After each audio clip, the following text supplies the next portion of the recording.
Hi everyone, in this video I'm going to show you the ways to fix your deposit problem in Zebpay. If you're encountering issue with depositing funds into your Zebpay account, so here I'm going to show you the step-by-step guide on how you can troubleshoot the issues. The first thing is you need to make sure that you have completely verified your account or that you've completed your KYC process. So if you've not verified your KYC, then it might be one of the reasons why you're unable to deposit. And if you've already verified your account and it is already approved, then you could also make sure that the personal details on your Zebpay account matches the details on your bank account. After that, you could also check the deposit method. You could verify that you're using a supported payment method for depositing.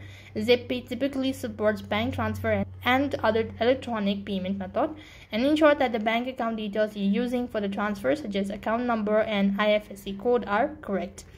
Next, you could also ensure minimum as well as maximum limits. Ensure that the amount you're trying to deposit falls within the minimum as well as maximum deposit limits set by the Zebpay.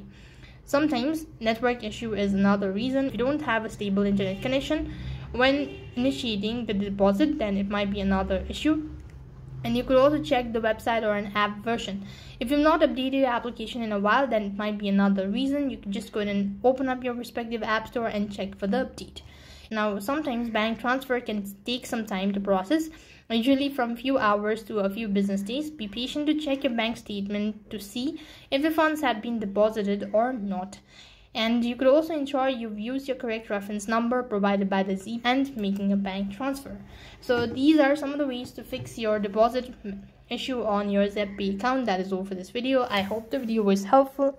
Make sure to like, share and subscribe to our channel. Thank you for watching. See you in the next video.